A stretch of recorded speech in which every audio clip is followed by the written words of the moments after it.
Okay, so let's go down. We did the executive committee. Let's talk about the rooms area of the executive committee, right? Who's in charge of that area? Director of Rooms Division, or sometimes called the Assistant General Manager, right? So what areas report to he or she? Front office, which is different from reservations. Housekeeping, what did I say about housekeeping in a hotel? The biggest part. Always has the biggest, it's always the biggest department in terms of number of employees. Concierge, we'll talk about that today. Guest services and security. They all report to the rooms division manager. Okay? And communications, and we'll talk about that.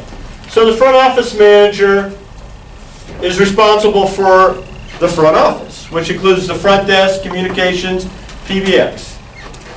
Their job is to enhance guest services and make sure that the guest check-in is a very pleasant experience as well as the check-out. Okay? He or she also tracks a lot of the numbers. They look at the previous night's occupancy and ADR. If you don't know what that is yet, that's okay. You'll learn that next Tuesday.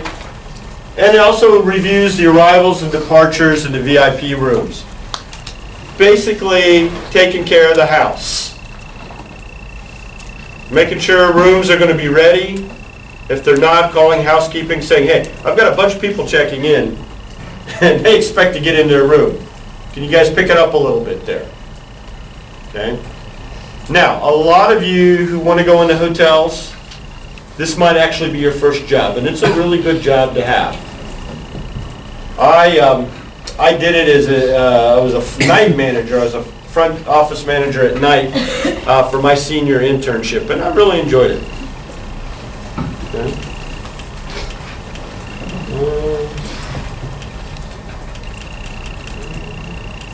About that. So, the front office. In the past, we used to call them front office clerks.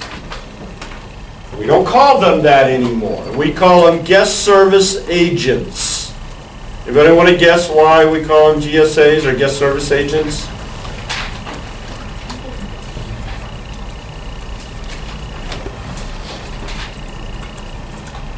Is it because they take the guests will call them and then they will redirect the guests to the other department that goes with the needs that the guest is requesting? Yeah, you're about 90% there. Let me help you if I can.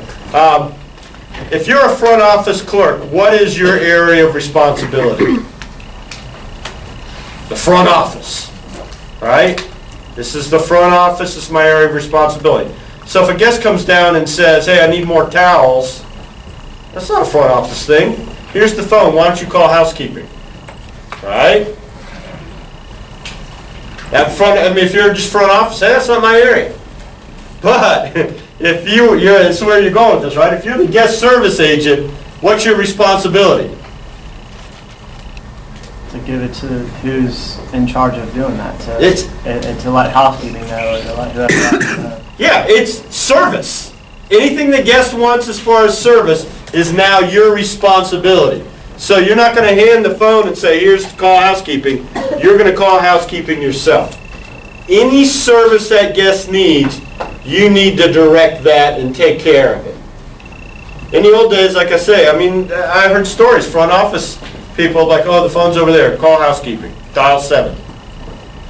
But now, being a guest service agent, you're responsible for all the services, and that's what you do. Now, there are typically 3 shifts for GSAs, okay? The first one is the 7 to 3 o'clock shift, and this is very politically incorrect, but I'm going to say it anyways. This is usually referred to as the old man or the old lady shift, because the people that tend to work this shift tend to be older. Okay? may have families, maybe retirees. They really like 7 to 3. They love 7 to 3. They get there early in the morning, they have their coffee, they do their thing, and they get off at a really early time. And if you've got a family at home, you get home time to help the kids with their homework or make dinner or do whatever. And so typically older people love this shift. Now, 7 a.m. in the morning, how appealing is that to you all as college students? Yeah, I'm seeing a lot of frowns and a lot of head shaking, right? Do you guys even know what 7 a.m. in the morning looks like? Now, the wonderful thing about this is, in all honesty, when I was a front office manager and I did work the day shifts, there was nothing to do. They handled everything. These people are like a finely tuned watch. Everything runs on time. And I would go out there, I'll never forget my first couple weeks, I'd go out to the front desk, I'd say, how's everything going, ladies? Because it was all ladies. They said, fine, Mr. Smith, we got everything taken care of. You just go on back to your office and do what you do. We got everything handled here. I mean, they were almost insulted that I was asking them how things are going. And they took care of everything. I mean, it was a wonder to sit back and watch them work together. And they've been working together. I think the lowest seniority someone had at GSA was like 5 years. They've all been working together for at least 5 years. They knew what to do first thing in the morning. I'm convinced I could have not shown up for a week and they wouldn't even known it. A week later, I said, hey, has anybody seen Mr. Smith? I don't know where he is. Let's just keep working. I mean, it's a dream, right? If you're a manager, that's a dream. People are self-directed and autonomous, and the only time they need you is when there's a problem, and typically they take care of the problem. Okay? So if you're a front office manager and you work the day shift, hopefully you have people like that. Okay? They handle checkouts. Sometimes people come down and say, hey, where's a nice restaurant or whatever, so guest inquiries. The room changes.